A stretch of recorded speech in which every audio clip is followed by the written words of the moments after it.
All right, guys, what's going on? Welcome back to the Home Advantage Wrestling Podcast. My name is Jude Swisher, and I'm joined today by my good friend Jack Mueller, who haven't been on the podcast in a while, man. What's up? Yeah, it's been a while. Honestly, stuff started ramping up for me. You know, I got really lucky in terms of a ton of competitions from Mm, July through December, and things are starting to settle down a little bit up until March at Last Chance. But you know, yeah, I was competing every month, and it felt like I was back in college with how much I was wrestling. You know. man. How does that compare to the typical, um, your typical freestyle season where you're going to compete? I mean, like Jordan Burroughs competed like what 5 times total in Yeah. 2019, right? Yeah, it's crazy. I don't know. I think that it was good for me just because making the transition from folk style to freestyle, I need Mm-hmm. a lot more experience, but it was a lot. It was a lot. So I took, 3 weeks off in December and kind of hung out in Dallas, saw my family and, trained, but didn't go crazy, didn't go balls to the wall. So, Right. And how many matches did you have since July? okay, so RBY, Mm-hmm. and then I wrestled Beat the Streets. And then I wrestled 6 times or 7 times at senior nationals, and then 4 times at RTC Cup. That's a lot And of I matches. was gonna go to U23. I had like a COVID scare.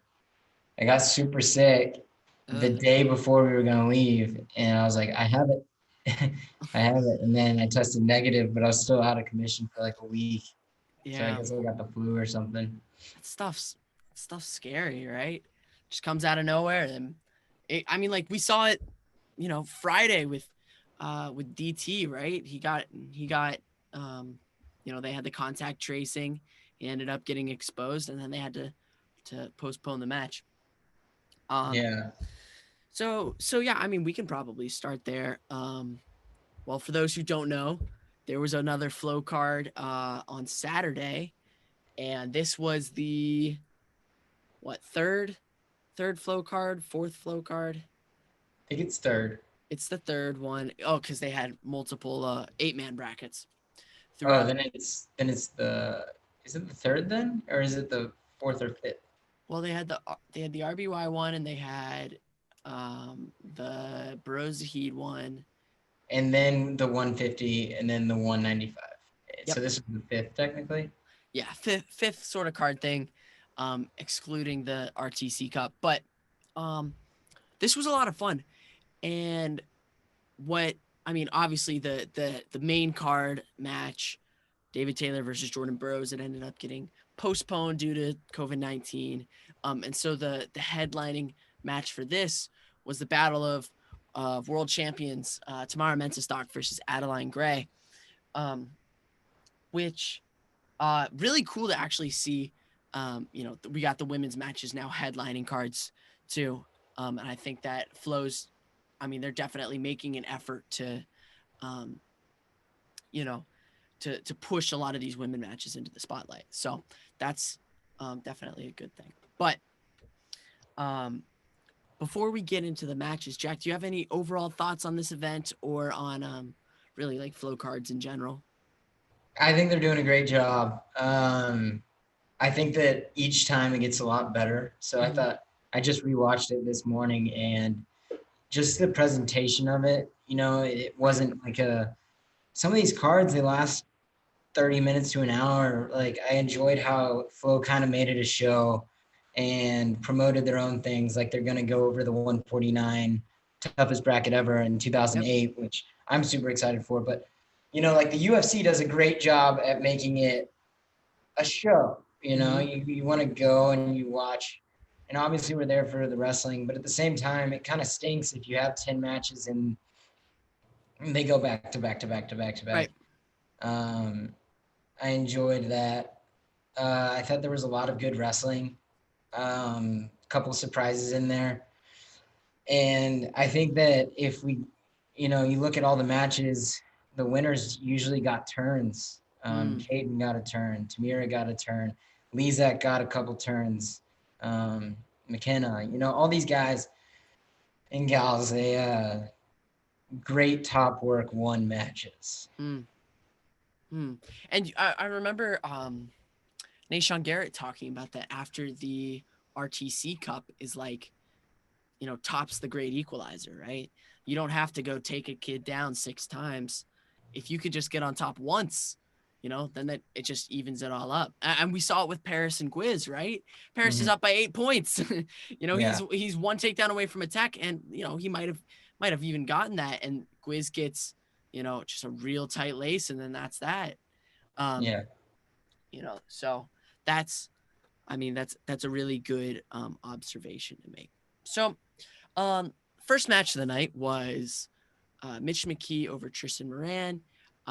Now Mitch McKee has a lot more freestyle accolades than Tristan does, but Tristan had beaten him twice actually in the past folk style seasons. Yeah, I kind of wish they wrestled a folk style match because Mitch is Right? really good at freestyle. Yeah. And I don't know how much experience Tristan Moran has in freestyle, but I know that whenever the first card came out, they were kind of bantering back and forth on Twitter and wanted to go after each other. So it was kind of cool to see that match finally play out. They finally got on the card together, and Mitch is an animal when it comes to freestyle. And yeah, and I mean that head pinch comes into play in folk style matches too, right? He's really impressive. What remind me, was Mitch was he a junior or cadet world medalist? I think he got junior silver. Jeez. The year that the junior team won it. So it was like the year that Gable was on it, I think, and Yeah, and Mark. other guys. I think Fix was on that team. Dang. Dang. So Mitch is certainly a very seasoned freestyle athlete. Yeah. Didn't appear like he had a lot of trouble moving and getting to his attacks on Tristan. Hit a couple nice ankle picks, which I love. I love to see some ankle picks. And yeah, so first match goes to Mitch McKee. Moving on, the second match was Rana Heaton over Desiree Zavala, which was interesting to me because, Desiree is bigger, right? She looked visibly bigger, and it was a close match up until the end of the second period where they continued to score points on each other. Yeah. It was a weird close match though, It was. Because it was like Rana would go for guts, she'd get stepped over, and sometimes it'd be one, sometimes it'd be two. But it seemed like she was dominating and then almost bringing the opponent back into the match. Right. It's kind of it's almost it's strange. And I think what do you think about the ambiguity of how they call a lot of these step overs, whether they're one or two? You gotta assume it's gonna be one because, man, freestyle is so you gotta always kind of be pessimistic when it comes to how you're scoring it, because you don't know what these refs are gonna do. They're human; they make mistakes. Right. So, I think that some of them should have been two. If you step over and the person's on their back, that's 2 points. But refs see something different. It's interesting because several times throughout the night, the commentators CP and Bader literally said like, I don't understand why that was called that way, right? Like, yeah. So, for example, who was it? Might have been Lugo and Green, but Green was like grounded, and they still gave Lugo the push out, right? So sometimes the grounding rule is a push out, sometimes it's not. Sometimes the step over is one, sometimes it's two. I don't know.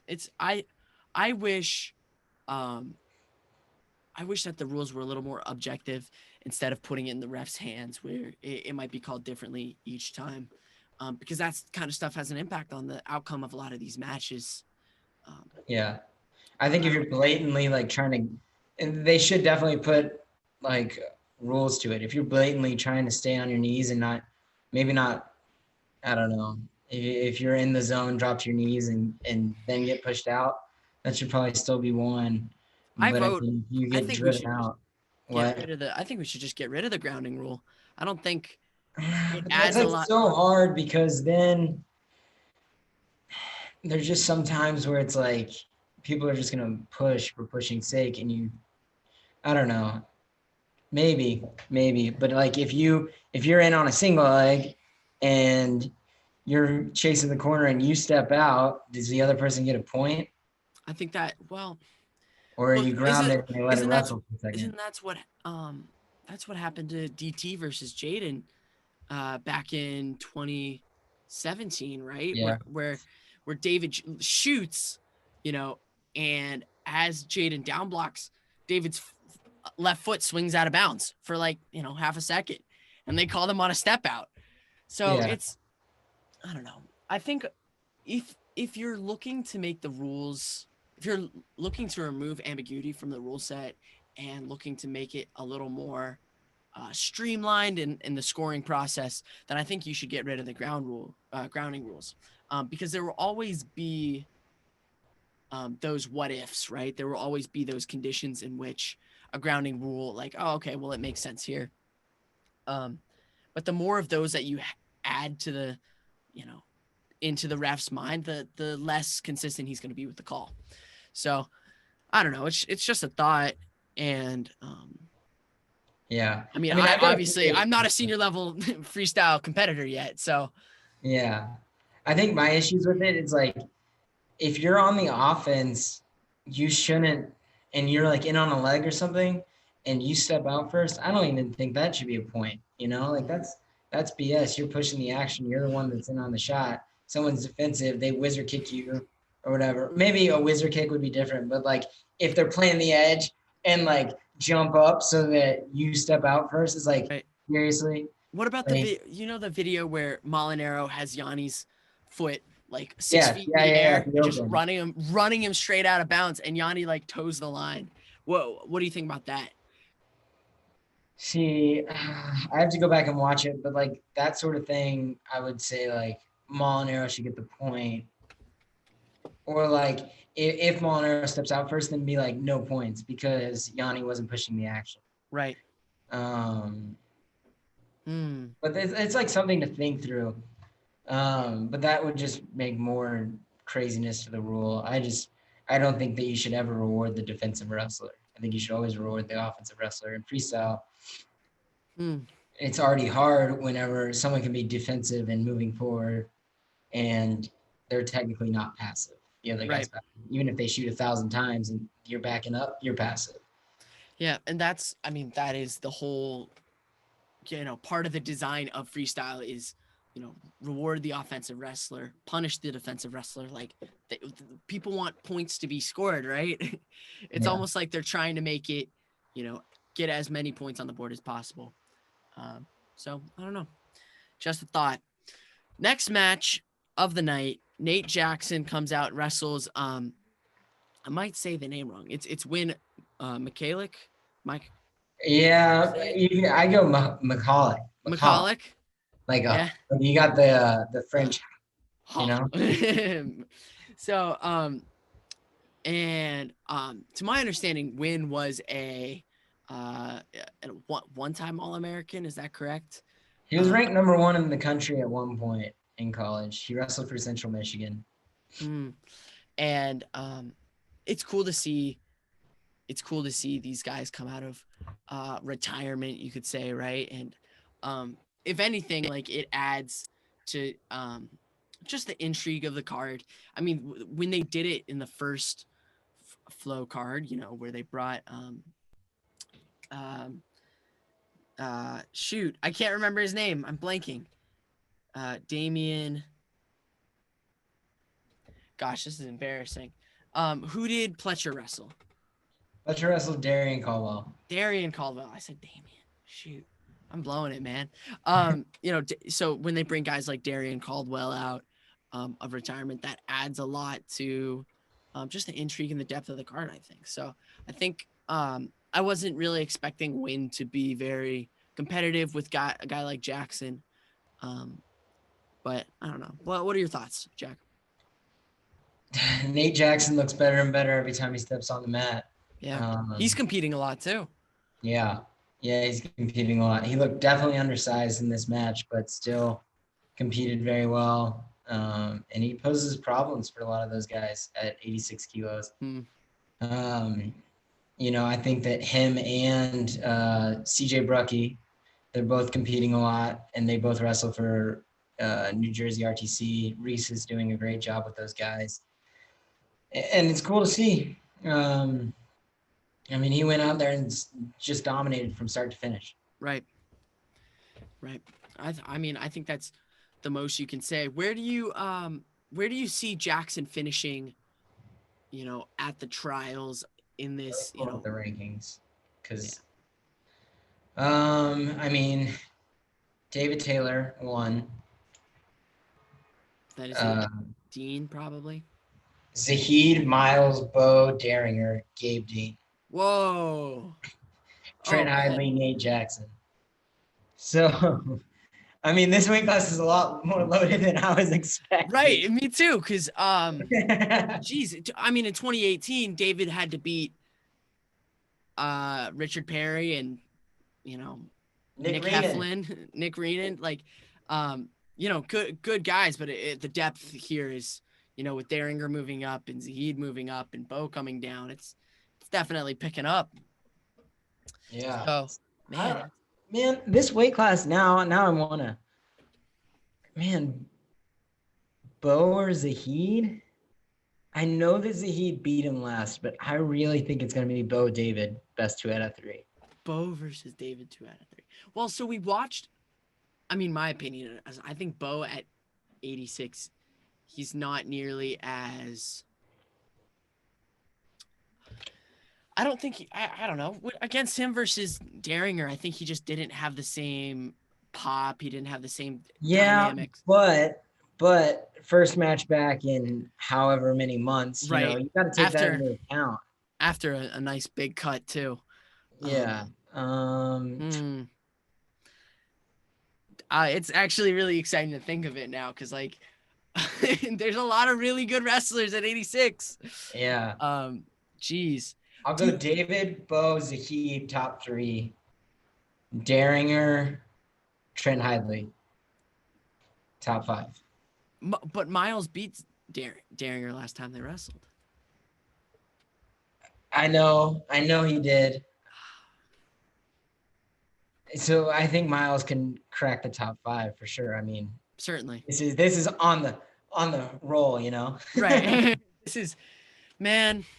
It's tough. Any of those guys can make the final. I think that it's going to come down to Bo and Zahid to make the best 2 out of 3 final X or whatever they're doing. Mm-hmm. But then Miles, Daringer, Dean, Hidley are probably the next tier. And maybe Hidley's one below that, but right. He proved that he can compete with all those guys, and he beat all the next guys. I think he beat Nate Jackson. Did they wrestle? RTC Cup? I don't remember. No, they didn't. They didn't wrestle, but he beat Brooks. He beat he went 5-0. So yeah, I think Abinator. Yeah. So, geez, dude. But we both agree it's David, and then it's kind of everybody else, right? Yeah. Oh, man. Okay. Well, I guess we should move on to the next match. Well, the next match of the night we had our very own Seth Gross versus Zane Richards. Whoa! It was an exciting match. Yeah. Right? There was just so many points scored. And I was really impressed with Zane's, he was ready for Seth's 2-on-1, goes out and grabs that Russian tie. And as soon as he goes to step in and kick, like Seth Gross usually does, Zane caught the leg, put it up on the outside, and turned it into his own single leg. Yeah, that was nice. And it's good to see, people are starting to game plan a bit for this this particular technique. One question I had, so do you remember when Zane, I don't remember the exact position, but Zane turns back and elbows Seth in the chest, and they go all the way over, and then they give 4 for Seth. Do you remember that? No, I don't. But I He thought he that there like was he a lot of rotates points. over. He rotates over his own back and uses basically like elbows him in the chest, and they call it 4 for Seth. And I've been in that position before, and I'm pretty sure it was Zane's initiation. Um, Yeah.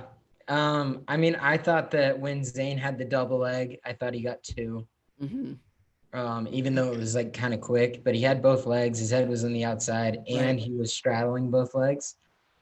And then I thought when they went out of bounds and landed in crab, I thought that was 2 Zane Richards. I mean, this match was a lot closer than the score says. Right. I thought that there was like a lot of questionable calls. No offense to Seth, of course. I just think that the reffing was a little iffy on this match. Yeah. I think it favored Seth in several different circumstances. And I mean, that's an example of like, sometimes the match is going to be called one way, sometimes it'll be called another. So, Yeah. and it's difficult to, I don't know, as a spectator, you want to see consistency through the matches. Sure. But good match for Seth Gross. I think he wrestled really, really well. It was definitely one of the most entertaining matches on the card, I think. Agreed. Yeah, I think this was the most entertaining match. I think that if I was giving a match of the night, that would be it. Yeah, lots of points scored, a lot of fun. Next match we had Ethan Lezak versus the seasoned Matt McDonough, who, man, we had Matt back on in it was probably The like, duels, right? yeah, the duels, and that's got to be May, Oh my gosh, April, that was something so like long so ago. long ago. Yeah, so man, it was cool to see a guy again come out of that retirement, come in and scrap again. But I think Lezak looked good on top, and you can tell he's been putting in a lot of work on that high gut, transitioning to almost like a crab ride position. And that was something when I had asked him when I interviewed him earlier, is like, you were so dominant on top in folk style with legs and a crab ride and controlling the guy's shoulders. How do you anticipate that transitioning into your freestyle career? And he said, like, this high gut into like almost like a crab ride. Like he would go like short claw half when he's rolling Yeah. through. I think he thinks that's going to work really well for him. I don't know. I mean, just 65 so deep, dude. I honestly don't know if he can he crack the medal rounds? Can he get on that that top 8? Well, can he make the trials? Like Right. it's a deep weight, like you said, and there's not a lot of spots, especially in an Olympic year. Right. He's gonna have to go to last chance and compete in a tough weight class, and only the 2 guys go, so he has to make the finals, and we'll see. Because how many guys are probably qualified? Eight Yeah. guys probably qualified for the trials, and you got to crack the top 2. It's crazy, dude. It's so deep in America. Oh Yeah. my gosh. Well, we think it's deep, but it's the only weight, that's not qualified. Right. So it's Right. like, how do we take that with like a grain of salt? It's like it's so weird. You know what I think about? I think about there's some weight classes in NCAA that there's not a top guy. So Right. like 197 last year, the weakest weight class. Wouldn't you agree? Mm-hmm. If you go and look at it now, the top 13 guys can win it. And I'm thinking to myself, wow, this is a loaded weight class. Right. But last year, all 13 of these guys were there. And, or even know. like 184 last year, right? Because you have guys, you have Lujan and Brooks, and once he left, like you're like Hunter Boland's in there, and you're like, which one of these guys are gonna Yeah, and you're like, top? wow, this is a tough weight class, but like they were all there Right. last year, and we were thinking it was a weak weight class. It's weird. It's weird. Oh man, We never got to figure out how it ended. Dang it, dude. It's so frustrating. Yeah. Oh, man. No, I know. All right. Well, next match we had, this was probably the match it was one of the matches I was the most excited for was just Joey McKenna versus Nahshon Garrett. Man, just so impressed with McKenna. I He's think good. he just stays in such good position. It's clear he has it, man. I think watching him wrestle and he's just unfazed. It's workmanlike, He Yeah. just goes out and doesn't matter what happens. And he was prepared for Nahshon. Nahshon would fake and McKenna would not bite on those fakes, right? He just do a little down block and just keep going forward. Do a little down block, keep going forward. Really impressive. Also, can we talk about how big Nahshon Garrett was, dude? He looks monstrous. It was crazy. Even at the RTC Cup, I was like, how the heck did you make weight? Exactly. He's huge. He's unbelievable. He's insane. And we knew that he cut a ton of weight, even to make 61, back when it was him in Cologne, right? And he just impresses me so much because he's so tall. He's such a tall dude. But man, it was I think the match was, it seemed closer than the score was. McKenna ended up getting, I think, a turn or two at the end, something like that. He got a 4 right off the bat. Right. Remember, Nahshon tried to throw him, and he ended up on his own back.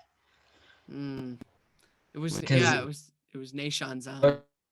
He tried to throw it, and it was 4 right away.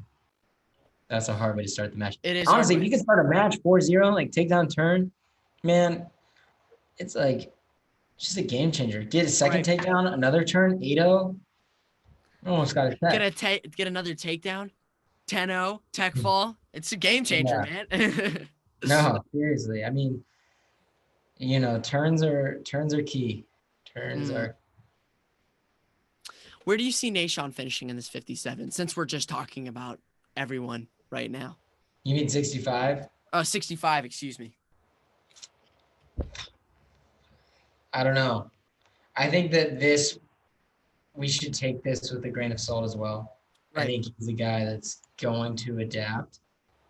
Let me look at the rankings real quick. So Joey McKenna's at 6 right now. And then 7's Nick Lee, 8 Ashnault, 9 Henderson, 10 Ironman. Dude, that is so tough. If you have Ironman, you said Ironman's 10? Yes. And then you still have, Etchemendia is under there too. And Etchemendia. Oh my word. It's so deep. I think that I want to know who is qualified. Because 1 through 4 is Zane, Yanni, James Green, Jordan Oliver. And I honestly think that if we get that weight qualified, there's a possible medal coming out of it. That's what we were thinking last year. We were thinking all these years, right? It's been a long time since we've got a medal at 65. Yeah. It was Zadok, I think it was. Yeah, the guy who coaches. Yeah. Oh, man. Zadok was the last medal we had at 65 kilos. And, there's a couple of these guys that I think if they make it, we'll get a medal out of it. Man, I think that he poses some problems for an Evan Henderson or even a Nick Lee. I think that he makes the trials, and once you get there, we've seen people make runs, especially at this weight. Frank Molinaro made the 2016 Olympic team as the 8th seed. That was insane, dude. That is, and man, people were furious about it too. They were so mad. I was upset about it. I love Frank Molinaro. I didn't know him at the time, but I'm a huge Pico fan. I am a huge Pico fan. And when he made the finals and then lost, I was so upset. I was so hurt by it almost. Right. Oh man. And I was I was just a Penn State fan, and so I had, known Molinaro, know he was a Penn State grad, and like, man, it's crazy, dude. Okay. Next match, Erin Goldston versus Emily Shilson. Goldston comes out on top in this one. I think my biggest takeaway from this is I don't think Shilson, it was almost like she wasn't quite there, like physically. Like I think that she wasn't really able to move Goldston a lot. Like there was a lot of like she went forward a lot, but she really wasn't able to move Goldston. And Goldston is just solid, right? She's just solid and hard to move, and it was just a tough match for Shilson, even though she started to mount a little comeback at the end there. Yeah, well, big age discrepancy too, Right. So there's wisdom that comes with each senior level match, and I think she got her confidence near the end, started catching up, but by then it was too late. Yeah, Shilson's still young. She's like 19. Yeah, has she even wrestled a year in college yet? She might be a freshman. Yeah, so I mean, her best years are definitely ahead of her. So, I think that the fact that she got her confidence near the end of the match is something to be said, Right. So, I mean, I think I'm a big Shilson fan, and I think that, with age and time, she'll grow into this weight. I mean, she's ranked 7th at the weight, and she's 19 years old, right? She's still very young, so yeah, it's cool to see. And so hopefully she can just keep coming up. 100%. Next match, James Green over Pat Lugo, 3-2. Pretty close. I think that I was kind of expecting a match like this. I mean, we saw Lugo gave Bajrang his, I think his closest match of the night back in the 150-pound 8-man bracket. And because Lugo is he's a hard guy to move. He stays in good position. It's going to be a low scoring match when you wrestle Pat Lugo. I think I'm impressed with Lugo. Like, to my understanding, he hasn't wrestled a lot of freestyle in recent years. And this is, I mean, to get in there and battle with Bajrang and battle with James Green. It's impressive to see. Yeah. What do you think, Jack? He wrestled. I'm wondering who he's going to beat. He's going to break through one of these matches, and I'm wondering who it's going to be, because he's not a fun matchup for anyone, and he poses a lot of problems. Right. I think that, like, if I was Pat Lugo, I'd, have my head held high because he wrestled Bajrang tough. He wrestled James Green tough, and he doesn't have the freestyle experience that these guys have. So it's like, I can hang with these guys now. What do I need to do to beat them? What do I need to change in order to beat these best guys? And he's right there. I think that out of,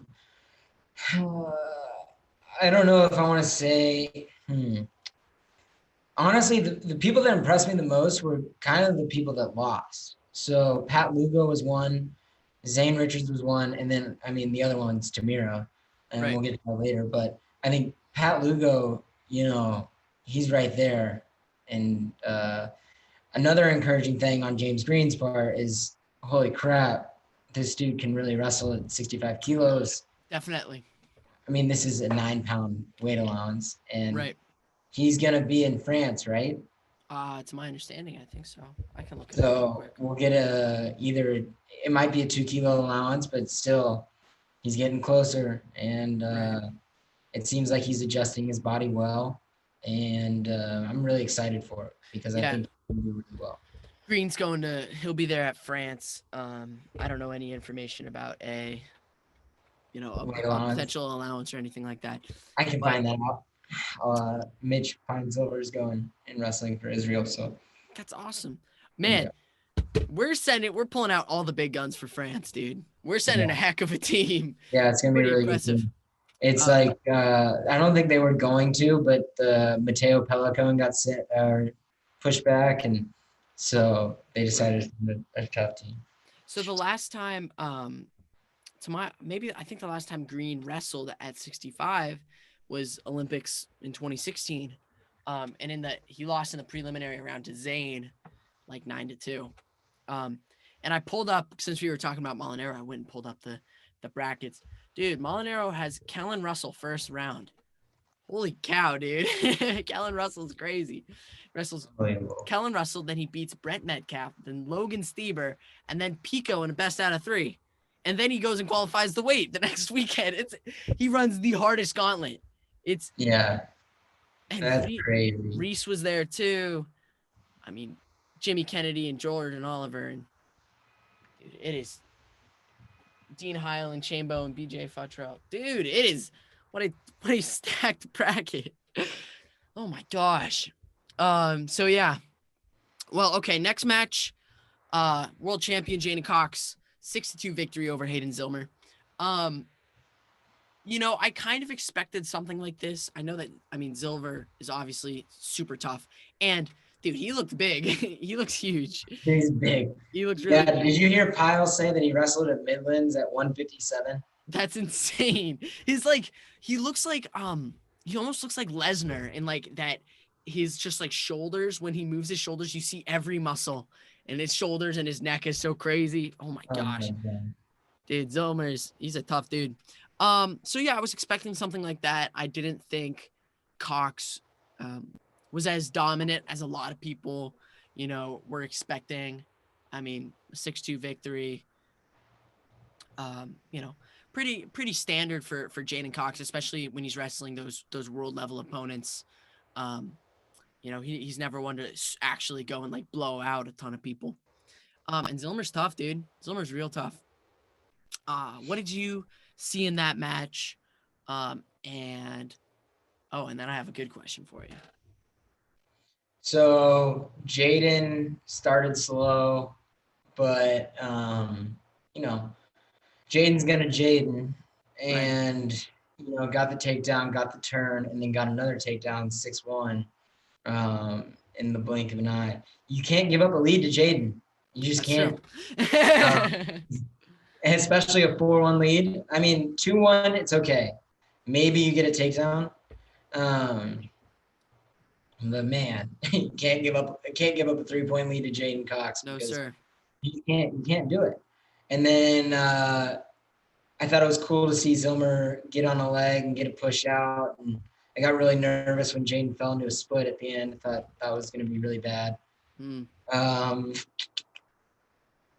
Zilmer looked good I think he's he might be ranked 3rd domestically. And I honestly think, I thought he beat Mock, but I guess he lost to Colin Moore. So I think he's like 3rd, 4th, 5th right now. I think him, Colin, and Mock are kind of there.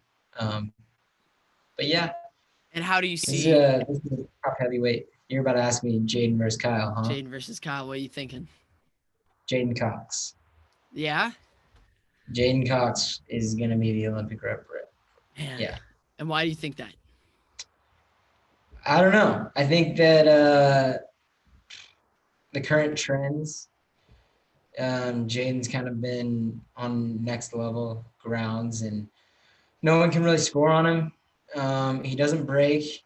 He just poses a big threat to Kyle. Kyle's offensive, but you kind of know what you're going to get. It's going to be a war. It's going to be 2 or 3 wars. Yeah. But I think in the end, Jayden Cox will be our Olympian. All right. Well, last match of the night. Big news. Tamara Mensah, she upsets the 5-time world champion Adeline Gray. That's I was picking Adeline to win, but I'd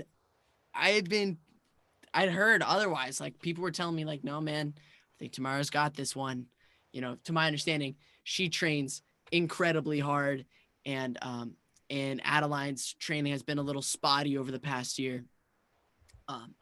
But it was really impressive because Tamara just had she had the awareness to get, she got that takedown, she got that turn, and then she was able to just stand there and hand fight with Gray, and Adeline ultimately didn't get to almost any attacks over the course of the match. Yeah, So really, crazy. and I think what's super cool is that this is the first time Adeline's lost in how many years, right? Like Adeline just doesn't get challenged domestically. Yeah. And so I just don't know if she's ever lost domestically. right. And so to see someone go and unseat her, right? And like just say like to heck with all this surround like the hype and whatever. Like I'm gonna go take her out. That's impressive to see. And it's good to see that people are, they're still chasing her, right? So Yeah. what were your thoughts from this match, Jack? In the words of Nate Diaz, I'm not surprised. Yep. And then there's something else after that. But I was, when we were doing the cards with it was me, you, Jacob, Dan Ward, I think his name is, and then there might have been someone else on that call. Do you remember that back in the summer? Yeah, it was a while back. This was the match I called for, and I think I called Tamira winning. I think that she's up there for number one pound for pound in the women's freestyle in the world. Not just domestically in the world, but dominant and turns kill. 2-0, you're kind of motivated to go get one, and then you're winning. 4-0, you gotta get two. Right. And you got to get two takedowns of that, can't go two and then 1-1. So super impressive match. And it's just cool to see her jump levels. I think Adeline will bounce back and be a threat to win the Olympics. It's going to be cool to see if we have two Olympic champs back to back. That would be cool. What they say, iron sharpens iron. This is definitely big for both of them because they can both push each other to the next level. Agreed. And with that brings us to the end of this card. I enjoyed watching it. I think it was a lot of fun. I can't wait for the next one. Flo Wrestling, good work. Well, look at us. The next one's coming up on Wednesday, actually, because they had to postpone the Jordan Burroughs versus David Taylor match. They put it. It's going to be in Lincoln, Nebraska, and it looks like they already have 5 matches out. And they are Anthony Knox versus Ben Devino. To my understanding, those are some of the top-ranked high school, like 106 pounders. Sage Mortimer versus Audrey Jimenez, and I have the stats on there. Mortimer is a 3-time Fargo champ, and Jimenez is a Pan Am gold medalist. Then there's Cody Chittum versus Jordan Williams, which is interesting because Williams was my weight like a couple years ago, like down at like 120 or something like that. And now they're up there at 145. So that'll be pretty cool to see. And then the last match is Jayden Cox versus Nate Jackson. We actually saw both of those guys this last weekend. And I think we can both say it's likely going to be Jayden here. And then the big one, David Taylor versus Jordan Burroughs. Oh, I also forgot Seth Gross versus Joey McKenna. And that's going to be at 65. So Seth will be nice and plump. Jordan versus David, though. Jack, what are your thoughts, man? I don't know. I just don't know what's going to happen. That's what makes it awesome, though, right? Yeah. My gut tells me, I don't even know what my gut says. My heart says Jordan. Huge Burroughs fan. But my gut says Taylor. And my gut being my brain. And why do you think that? The size, no, F it. I'm going Jordan all the way. Jordan all the way. Dang, dude. Well, so I'm going the king. You say size, it's not going to be the size difference isn't going to be terrible because, so remember Jordan went on the Joe Rogan Experience. I haven't watched it yet. I don't like watching Joe Rogan shows. It's like 3 hours long. Dude, How am I going to put it on 1.5? You put it on 1.5 speed, and then you just listen to it when you drive. That's what I do. All right, I'll do it. But All like right. they kill me. I'm like, It's a 3 lot. hours. How did y'all just Hey talk? man, it's 3 hours of Jordan Burroughs, and he talks about some real interesting stuff. But what he says on there is like he weighs like 186. And you know the weight he's gonna wrestle is at like what, like 190, something like that. This is 86 kilos. Yeah, it's flat 86 kilos. Yeah, so yeah. 189, something like that. 189. So he's not terribly far under, you know, like he's gonna be a good size for it. I know that David has been managing his weight for the past whatever month or so, you know, doing that descent well, getting down to 86. So I think the weight is going to be less of an impact here than it would be in other matches. Not other matches, but like some 86 kilos are huge. Yeah, some 86 guys are massive, and David looks big. Like he looks super big, but he's not like Gabe Dean big. Gabe Dean looks monstrous, right? So I think that size won't be as big an advantage as other people do. One thing I do think is going to be the pace factor. And here we have two of the greatest wrestlers in the world with some of the greatest paces, but in a very different style. David wrestles, a really high pace the entire time, like almost an unwavering, just high pace. Whereas Burroughs, his pace, it goes up and down throughout the match, but he might coast for a minute or so, but like he has these strategic sprints where he elevates that pace super duper high, and it usually results in a score for Jordan Burroughs. What comes down to in this match is, there's going to be these flurries of shots back and forth, and it's going to be whoever can last the longest in those flurries. I think that anyone who, sits on their knees for a second too long in a flurry or doesn't move their feet, they're going to end up, getting taken down, and that's where the points are going to be scored, or in these flurries.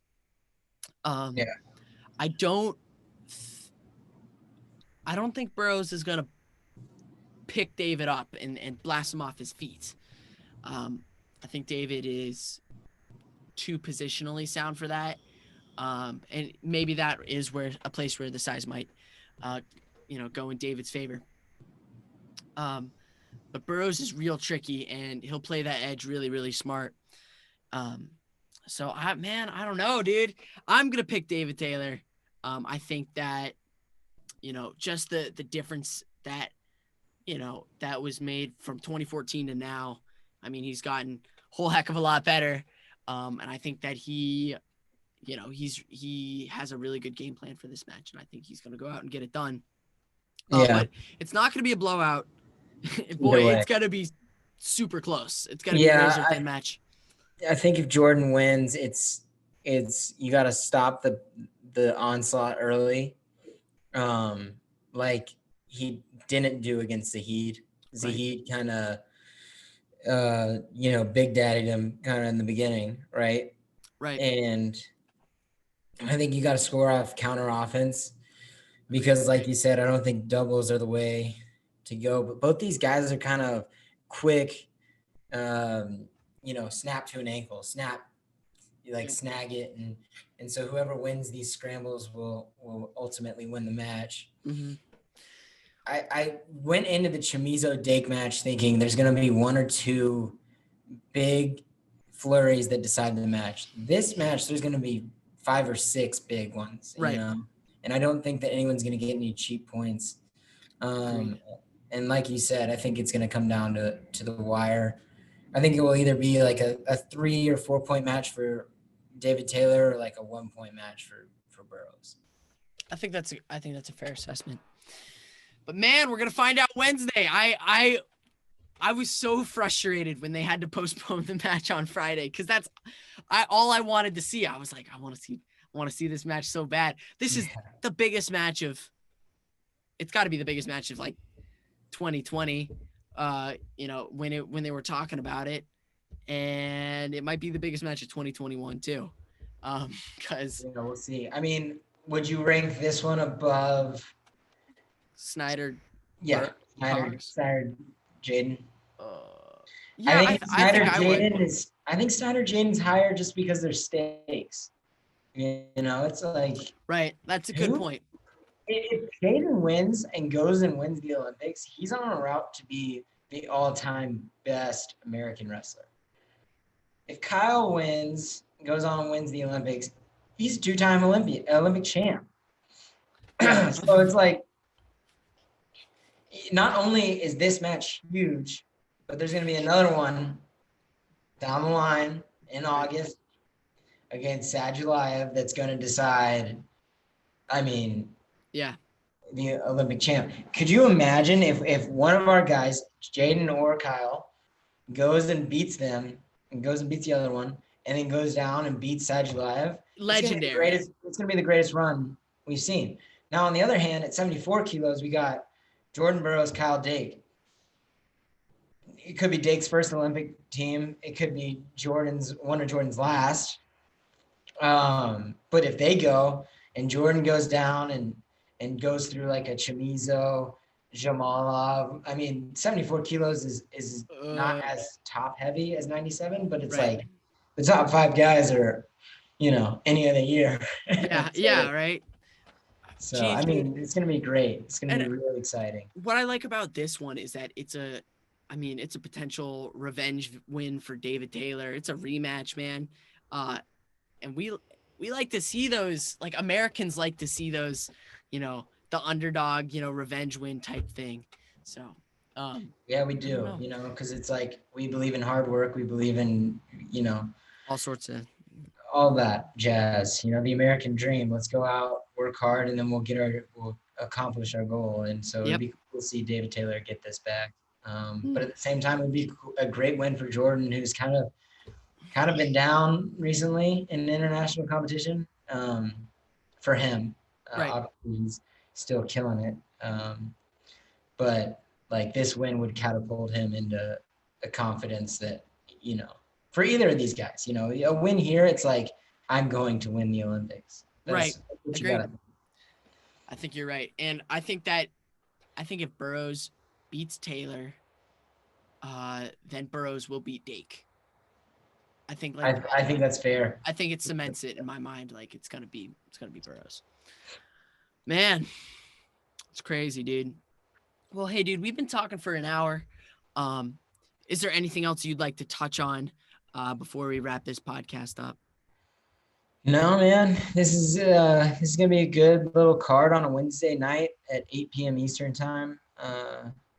It'll be fun. A lot of interesting matches that we wouldn't see normally. So yeah, it's cool that they're getting some high school guys in there too. Yeah, number 1 spot on the line at 145. That's what they said. Yeah, Chittum versus Williams, dude, and it is super short notice, but boy, I'm excited for it. So with that, I think that brings us to another end of this Home Advantage Wrestling podcast. I have been Jude Swisher. It's Jack Mueller. And thank you guys so much for listening.